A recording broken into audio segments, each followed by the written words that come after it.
चतुर्थ अध्याय ज्ञान कर्म संस्कार योग है। इससे क्या क्या इंपॉर्टेंट यूजीसी नेट जेआरएफ के एग्जाम में आता है और इस बार क्या आया हुआ था वो देखते हैं। पहले योग का ज्ञान आम लोगों तक कैसे पहुंचा इसके बारे में चतुर्थ अध्याय में बताया गया है। और 2023 में जब एग्जाम हुआ था उसमें ये क्वेश्चन पूछा गया। भगवान श्री कृष्ण अर्जुन से कहते हैं कि सबसे पहले मैंने सूर्य देव को योग का ज्ञान दिया था। सूर्य देव ने वैवस्वत मनु को दिया, अपने पुत्र को। वैवस्वत मनु ने राजा इक्ष्वाकु को दिया था योग का ज्ञान, और राजा इक्ष्वाकु से राजर्षियों तक पहुंचा, यानी बाकी राजा और ऋषियों तक ये योग पहुंचा था। तो अब यहाँ पर अर्जुन को संदेह होना शुरू होता है। अर्जुन ऐसा शिष्य है, इतना पक्का है कि अगर कोई संदेह होता है तो तुरंत सवाल करता है बड़ी विनम्रता के साथ। अर्जुन कहते हैं कि हे केशव, आप तो हमारे साथ पैदा हुए और जब हम लोग एक उम्र के हैं तो आपने कब सूर्य को ज्ञान दे दिया? भगवान सूर्यदेव तो पता नहीं कब से हैं, सनातन हैं। तब भगवान उनको बताते हैं कि अर्जुन, मैं तुम्हारे सामने आज जरूर अभी इस वक्त हूं, या तुम्हारे साथ मैंने खेला है, या हम उम्र हैं, लेकिन इसका मतलब ये नहीं है कि ये मेरा पहला जन्म है। तो यदा यदा हि धर्मस्य ग्लानिर्भवति भारत, किन्हीं को याद है? यदा यदा हि धर्मस्य ग्लानिर्भवति भारत अभ्युत्थानम् अधर्मस्य तदात्मानं सृजाम्यहम्। परित्राणाय च साधूनां विनाशाय च दुष्कृतं धर्म संस्थापनार्थाय संभवामि जुगे जुगे। चतुर्थ अध्याय में आया है और उस समय आया है जब अर्जुन शंका कर रहे हैं, जब अर्जुन सवाल पूछ रहे हैं कि आप कह रहे हैं आपने सूर्यदेव को योग का ज्ञान दिया। तब भगवान बता रहे हैं कि जब जब धर्म की हानि होती है मैं धरती पर अवतरित होता हूं। तब अर्जुन की समझ में बात आ रही है। को याद कर लेंगे। सबसे पहले भगवान ने सूर्यदेव को ज्ञान दिया, सूर्यदेव ने वैवस्वत मनु को दिया, वैवस्वत मनु ने राजा इक्ष्वाकु को दिया, राजा इक्ष्वाकु से राजा और ऋषि तक पहुंचा। कर्म के जो प्रकार बताए गए गीता में वो कहा गया कर्म, अकर्म और विकर्म। कर्म हो गया सकाम भाव के साथ की गई शास्त्र विहित क्रिया जो है वो कर्म है। अकर्म के बारे में कहा गया है कि फलेच्छा इच्छा ममता से रहित होकर किया गया कर्म अकर्म है। और विकर्म वाले में कहा गया है दूसरों का अहित करने के लिए, नुकसान पहुंचाने के लिए जो कर्म किया गया है वो विकर्म है। इसे निषिद्ध कर्म की श्रेणी में रखा जाता है। उसके बाद कहा गया किस तरह का यज्ञ श्रेष्ठ है।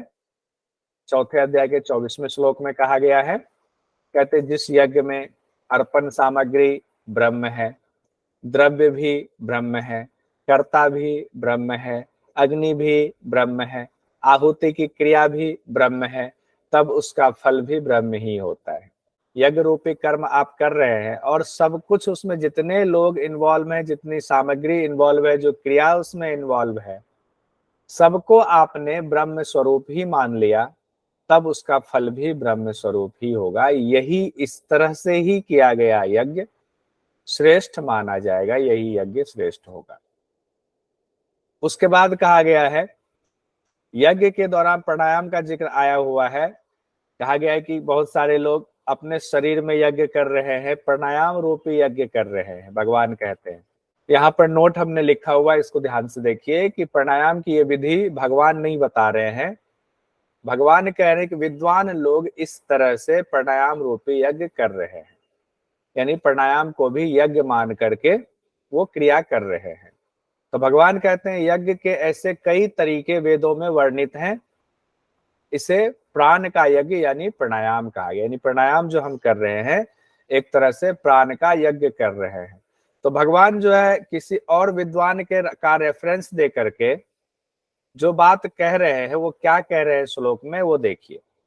भगवान कह रहे हैं कि कितने ही योगी प्राणायाम परायण होकर अपान वायु में प्राण वायु का हवन कर रहे हैं, फिर अपान और प्राण की गति रोककर प्राण वायु में अपान वायु का हवन करते हैं। और कितने ही नियमित आहार करने वाले योगी प्राणों का प्राणों में हवन किया करते हैं।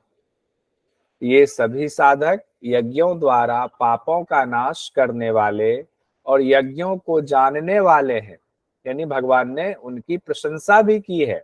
उसके बाद चौथे अध्याय के 33वें श्लोक में कहा गया है, द्रव्यमय यज्ञ की अपेक्षा ज्ञानमय यज्ञ श्रेष्ठ है। द्रव्यमय यज्ञ मतलब रुपए पैसों वाली बात है। अब सवाल में आ सकता है, भगवत गीता में कर्म कितने प्रकार के बताए गए हैं? तो 3 प्रकार के बताए गए हैं। कौन कौन से हैं? कर्म, अकर्म, विकर्म। कर्म हो गया सकाम वाला, अकर्म हो गया निष्काम वाला, विकर्म हो गया जो दुष्कर्म वाले श्रेणी में आएंगे, जो निषिद्ध कर्म की श्रेणी में। सबसे पहले भगवान ने योग का ज्ञान किसको दिया? चंद्रमा को, सूर्य को, सप्तर्षि को, अर्जुन को। तो किसको दिया ये बता दीजिए। दूसरा क्वेश्चन है, वैवस्वत मनु ने किसे योग का ज्ञान दिया? वैवस्वत मनु ने इक्ष्वाकु राजा को दिया। ठीक है, अब 5वां अध्याय हम लोग पढ़ते हैं। चौथे अध्याय में इतना इंपॉर्टेंट है वो हम लोगों ने देख लिया। 5वां अध्याय कर्म संन्यास योग है। इसमें कर्म योग और संन्यास योग दोनों बताया गया है। भगवान कहते हैं कर्म योग सुगम है, संन्यास योग के बारे में कहते हैं जो बिना राग द्वेष के कर्म करता है, यानी उसके कर्म में राग और द्वेष नहीं है, इसकी कोई आकांक्षा नहीं है, तब जो कर्म है वो संन्यास कर्म ही समझना चाहिए। जरूरी नहीं है कि उसके लिए हम संन्यास ग्रहण करेंगे तब उस स्थिति तक पहुंचेंगे। भगवान कहते हैं मूर्ख लोग इसे अलग अलग फल देने वाला समझते हैं, जबकि दोनों का फल एक ही है। कहते हैं कर्म योग, तो कर्म योग के बारे में जो कहा गया है कि निष्काम कर्म जब आप करेंगे तो असली कर्म योग वही है। तो भगवान कहते हैं निष्काम कर्म करते हुए और सन्यास वाला जो है कहा गया कि राग द्वेष तो है नहीं। अगर आप ऐसे भी किसी भी स्थिति में, चाहे आप सन्यासी हैं चाहे नहीं है, चाहे आप साधु हैं चाहे नहीं है, चाहे कुछ भी है, अगर राग द्वेष नहीं है और आपका निष्काम कर्म है तो इसका फल एक ही होगा, अलग अलग फल नहीं होगा। उसके बाद भगवान 5वें अध्याय में कहते हैं कि मुक्त कौन है? बाहर के पदार्थों को बाहर ही छोड़ करके, यानी कि विषयों से आपने मन को हटा लिया, नेत्र को भ्रिकुटी पर लगा लिया, नासिका में जो प्राण अपान जो विचरण करता उसको एक कर लिया, जो ऊपर चर्चा हुई है, प्राण का अपान में हवन, अपान का प्राण में आहुति, दोनों एक हो गया, यानी कुंडलिनी जागरण हो गया, यहाँ सम की स्थिति बात हो गई। अब उसके बाद कहते हैं जिनकी इंद्रियां मन और बुद्धि सब वश में हो गया है, मन बुद्धि वश में हो जाए तब क्या होगा? भय क्रोध से वो रहित हो जाएगा, तब मानना चाहिए कि वह मुक्त है। सिर्फ 3 लाइन में मुक्त की परिभाषा इससे सुंदर नहीं हो सकती। उसके बाद 6ठे अध्याय में हम लोग आते हैं। 6ठे अध्याय में आता है आत्म संयम योग नाम है 6ठे अध्याय का, और इसमें योगारूढ़ कौन है इसकी चर्चा की गई है। जब इंद्रियों के भोगों से आसक्ति खत्म हो जाती है, कर्मों में भी अब आसक्ति नहीं रहती है, तब संपूर्ण संकल्पों का त्यागी मनुष्य योगारूढ़ कहा जाता है। 2 चीजें यहाँ पर, एक चीज और पिछला जोड़ करके हम लोग देख लेते हैं। स्थित प्रज्ञ आया था, कहा जाता है स्थित प्रज्ञ योगी कैसा होता है, योगारूढ़ कैसा होता है। स्थित प्रज्ञ और योगारूढ़ ये 2 शब्द को ध्यान रखेंगे, दोनों में क्या अंतर है इसको भी जानेंगे। स्थित प्रज्ञ वाले में कहा गया था समय की सीमा बांधी गई थी, तो उसको हम लोगों ने ये देखा था एक तरह से संप्रज्ञात समाधि वाला मानेंगे, और योगारूढ़ वाले को मानेंगे कि अब तो वो योग में आरूढ़ हो गए, असंप्रज्ञात की स्थिति में पहुंच गए। उसमें ये कहा गया था कि योगी जो है नीचे गिर भी सकता है, इसीलिए वहां पर आई थी बात ना, विषय का चिंतन करेंगे तो क्या होगा? चिंतन से विषयों के चिंतन से आसक्ति, आसक्ति से कामना, कामना से क्रोध, क्रोध से सम्मोह, सम्मोह से स्मृति भ्रांति, और स्मृति भ्रांति से बुद्धि का नाश, और बुद्धि का नाश से व्यक्ति अपनी स्थिति से गिर जाता है। अपनी स्थिति से गिर जाता है, यानी कि जो स्थित प्रज्ञ है वो भी अगर इस जाल में फंस जाए तो वो भी गिर सकता है। तो इसीलिए स्थित प्रज्ञ और योगारूढ़ की चर्चा आती है। कई बार आपसे पूछ दिया जाता है कि स्थित प्रज्ञ और योगारूढ़ में क्या अंतर है, तो अब आप आसानी से बता सकते हैं। उसके बाद कहते हैं, जिसका अंतःकरण ज्ञान विज्ञान से तृप्त है, जो कूट की तरह निर्विकार हो गया है, जितेंद्रिय हो गया है, अपने इंद्रियों को जीत लिया है, मिट्टी के ढेले पत्थर तथा स्वर्ण में संबुद्धि वाला हो गया है, वही युक्त यानी योगारूढ़ है। छठे अध्याय में ही कहा गया है, खुद का शत्रु और बंधु कौन है? कहते हैं, जिसने अपने आप से अपने आप को जीत लिया है, उसके लिए वह खुद का ही अपना बंधु है। जिसने अपने आप को नहीं जीता है, ऐसे अनात्मा का आत्मा ही शत्रु की तरह व्यवहार करता है, बर्ताव करता है। उसके बाद कहा गया है, कौन मनुष्य श्रेष्ठ है? कहते हैं छठे अध्याय के 9वें श्लोक में, सुहृदय, मित्र, वैरी, उदासीन, मध्यस्थ, द्वेष और संबंधियों में तथा साधु आचरण करने वालों में, पाप आचरण करने वालों में भी समबुद्धि वाला मनुष्य ही श्रेष्ठ होता है। अब जब समबुद्धि वाला हो गया, योगारूढ़ हो गया, तो उसको किसी चीज में फर्क समझ नहीं आता है। उनके लिए तो सब ब्रह्म ही ब्रह्म है। वो उदासीन हो जाते हैं, सुहृदय हो जाते हैं। उनके पास डाकू भी आएगा गौतम बुद्ध के पास, तो उनको भी ज्ञान दे करके उनको अपना शिष्य बना लेंगे। राजा भी आएगा, उनको भी बना लेंगे, कोई बात नहीं, सब समबुद्धि हो, सब बराबर है। उसके बाद श्लोक संख्या 6 से 11वें में कहा गया है कि स्थान कैसा हो, आसन कैसा हो जब आप योग की साधना करते हैं। तो कहते हैं, शुद्ध पवित्र भूमि हो, जो ना अधिक ऊंचा हो ना अधिक नीचा हो। देखिए हठ योग वाली चीजें यहाँ भी है, ना अति उच्चम ना अति निम्नम। तो कहते हैं उसके बाद आसन कैसा होना चाहिए, तो कहते हैं वहां पर जो स्थान बताया गया है वहां आसन लगाएंगे। स्थिरम आसनम की चर्चा की गई है, स्थिरता पूर्वक आसन लगाएंगे। और आसन के बारे में 3 चीजें की कही गई है, ये एग्जाम में आ जाता है, कुश का आसन, मृगछाल और वस्त्र। तो ये सीक्वेंस में याद कर लीजिए, इसको नंबरिंग कर देते हैं, कुश का आसन, मृगछाल, वस्त्र। तो इसके बाद इससे संबंधित सवाल देखिए नीचे, ये जो सवाल पूछा गया हुआ है वो सवाल आपके सामने है। देखिए, भगवद गीता के अनुसार आसन में बैठने की व्यवस्था में प्रयुक्त होने वाली सामग्रियों का क्रम है, चर्म कपड़ा कुशाघास, कपड़ा चर्म कुशाघास, चर्म कुशाघास कपड़ा और कुशाघास चर्म कपड़ा। इस तरह से क्वेश्चन आया हुआ है ये एग्जाम में। तो हम लोगों ने क्या पढ़ा, कुश का आसन, मृगछाल यानी चर्म, मृगछाल को यहाँ पर जो एग्जाम में दे दिया वो चर्म मतलब मृग का चर्म दे दिया, और वस्त्र की जगह कपड़ा दे दिया। तो जब हमें सीक्वेंस याद रहेगा तो अब उसका कोई समानार्थी शब्द दे दे कोई दिक्कत नहीं होगी। तो पहला है कुश का आसन होना चाहिए, दूसरा है चर्म, चमड़े की बात की गई है, और तीसरा वस्त्र यानी कपड़े की बात की गई। किसका योग सिद्ध नहीं होता है? भगवान कहते हैं, ना तो अधिक खाने वालों का, ना बिल्कुल कम खाने वालों का, ना अधिक सोने वालों का, ना ही बिल्कुल कम सोने वालों का, इनका योग सिद्ध नहीं होता है। उसके बाद है किसका योग सिद्ध होता है, तो कहते हैं दुखों का नाश करने वाला योग, यथा योग्य आहार विहार करने वालों का, यानी दुख का जो नाश करने वाला ये योग है वो किसका सिद्ध होगा, तो जो आहार विहार यथा योग्य करता है, जो कर्मों में यथा योग्य चेष्टा करने वाला है, जो यथा योग्य सोने और जागने वाला है, उनका योग सिद्ध होता है। उसके बाद योग की परिभाषा 6ठे अध्याय में जो हम लोग पहले पढ़ चुके हैं वो यहाँ पर जो बताया गया है, तम विद्यात दुख संयोग वियोगम।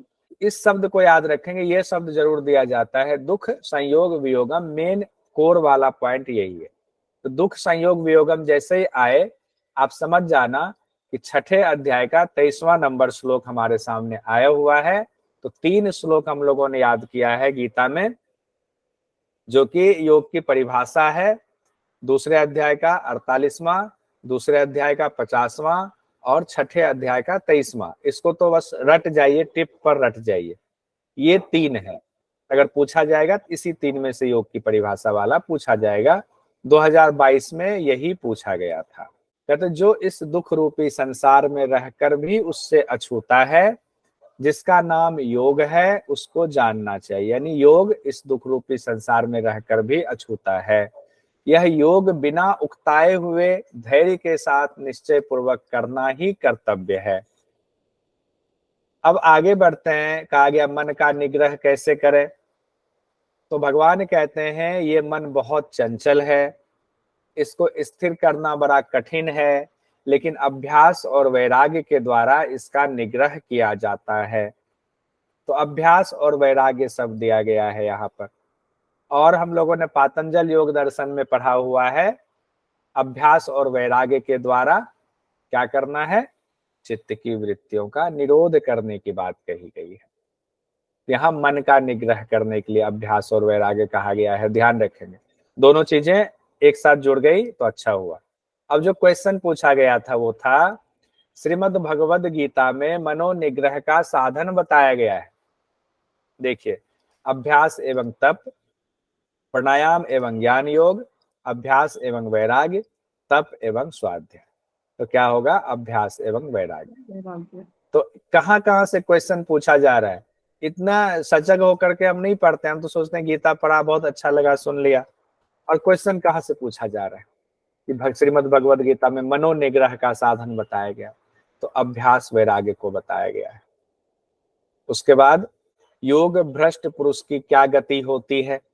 तो कहते हैं छठे अध्याय के 37वें से लेकर के 45वें श्लोक तक में इसकी चर्चा है। कहते हैं जिस योग साधक की साधना पूरी नहीं हो पाती है, साधना पूरी होने से पहले वह भटक जाता है, उसकी क्या गति होगी। कहते वह योग भ्रष्ट पुण्य कर्म करने वालों के लोकों को प्राप्त होकर वहां बहुत सालों तक रहकर फिर किसी अच्छे कुल में पैदा होता है। यहाँ अच्छे कुल के लिए श्रीमताम शब्द का इस्तेमाल किया गया है, यानी अच्छे घर में पैदा होगा। यानी वो योग भ्रष्ट किसी ज्ञानवान के घर में पैदा होगा, सारे सुखों को प्राप्त कर लेगा और फिर योग साधना की सिद्धि के लिए फिर से प्रयास करेगा, यानी उसको फिर से मौका मिलेगा। तो पूर्व जन्म के अभ्यास की वजह से वह भगवान की तरफ अनायास ही खिंचा चला जाता है। ऐसा करने पर वह जल्द ही परम गति को प्राप्त हो जाता है। तो योग भ्रष्ट से मतलब ये है कि हम लोग योग का अभ्यास कर रहे हैं और हम योग की साधना पूरी ना कर पाए और इस जन्म में हमारी मृत्यु होगी, तो हम योग भ्रष्ट माने जाएंगे। अगला जन्म हमारा अच्छे घर में होगा, ताकि अगले जन्म में फिर हमें आसानी से उस चीज की प्राप्ति होगी और फिर हम उससे आगे की यात्रा शुरू करेंगे। पातंजल योग दर्शन में इसके बारे में कहाँ पर चर्चा है बताएंगे तो एक बार रिकॉल हो जाएगा। उस भव प्रत्यय और उपाय प्रत्यय, भव प्रत्यय वाले में कहा गया था जो योग भ्रष्ट है उनका तो पहले से ही जो है उनका हो जाएगा, आते ही जो है उनको पिछले बातें जो है पिछली फिर कोशिश नहीं करनी पड़ेगी, सीधे असंप्रज्ञात से वो मोक्ष के लिए कोशिश करेंगे। उपाय प्रत्यय में कहा गया था साधक पंचक कि 5 चीजें करनी पड़ेंगी जो सामान्य लोग हैं उनके बारे, उनको उपाय प्रत्यय शब्द कहा गया। अब हम लोग 7वें अध्याय में आते हैं। भगवद गीता के 7वें अध्याय का नाम है ज्ञान विज्ञान योग। इसमें कहा गया है हजारों मनुष्यों में से कोई एक सिद्धि के लिए कोशिश करता है, उनमें से भी कोई एक ही मुझे यथार्थ रूप में जान पाता है, भगवान श्री कृष्ण अर्जुन से कहते हैं। उसके बाद 7वें अध्याय में अपरा प्रकृति और परा प्रकृति की चर्चा है। कहते हैं पृथ्वी जल तेज वायु आकाश मन बुद्धि तथा अहंकार ये 8 प्रकार के भेदों वाली मेरी अपरा प्रकृति है। तो एग्जाम में अगर क्वेश्चन आ जाए भगवद गीता में भगवान ने अपरा प्रकृति कितने भेदों वाली बताई है, तो 8 प्रकार के भेदों वाली मेरी अपरा प्रकृति है, ऐसा भगवान कह रहे हैं। बाद में 13वें अध्याय के 5वें श्लोक में इसी को विस्तार से 24 तत्व वाला बताया गया है। उसके बाद देखते हैं परा प्रकृति। कहते हैं और इससे भिन्न जीव रूप बनी मेरी परा प्रकृति को जानो, जिसके द्वारा ये जगत धारण किया जाता है। यानी परा प्रकृति में क्या चीजें आ गई, जीव की चर्चा की गई, यानी आत्मा जो घिरा हुआ है इसमें, तो एक तरह से कहे आत्मा की चर्चा हो रही। अपरा में एक तरह से प्रकृति की चर्चा हो गई, परा में आत्मा की चर्चा। उसके बाद 7वें अध्याय के 6ठे श्लोक में कहा गया है अपरा और परा प्रकृति के संयोग से ही संपूर्ण प्राणियों की उत्पत्ति हुई है और मैं संपूर्ण जगत का उद्भव और प्रलय हूं। भगवान ऐसा कह रहे हैं। भगवान कहते हैं 7वें श्लोक में, जैसे एक सूत के धागे में मणियां पिरोई होती है, वैसे ही संपूर्ण जगत मुझसे ओतप्रोत है। यानी भगवान ने यहाँ अपने आप को धागा बताया है और मणि जो है उसमें संपूर्ण जगत को बताया है, वो उसमें पिरोई हुई है। उसके बाद भगवान अब ऐसी व्याख्या कर रहे हैं, कह रहे कि मैं कौन हूं, इसको समझो अर्जुन। कहते हैं मैं जलों में रस हूं, चंद्रमा और सूर्य में जो प्रकाश है वो मैं हूं, वेदों में मैं प्रणव हूं, ओंकार हूं, आकाश में मैं शब्द हूं, मनुष्यों में मैं पुरुषार्थ हूं। उसके बाद भगवान कहते हैं पृथ्वी में मैं गंध हूं, अग्नि में मैं तेज हूं, तो तेज अग्नि से जुड़ा है। संपूर्ण प्राणियों में मैं जीवनी शक्ति हूं, जीवन शक्ति हूं, तपस्वियों में मैं तपस्या हूं। यहां तक हमारा कंप्लीट हुआ। उसके बाद भक्त के प्रकार की चर्चा आई है। भक्त के कितने प्रकार बताए गए भगवत गीता में, तो 4 प्रकार के भक्त बताए गए हैं, आर्त, जिज्ञासु, अर्थार्थी और ज्ञानी।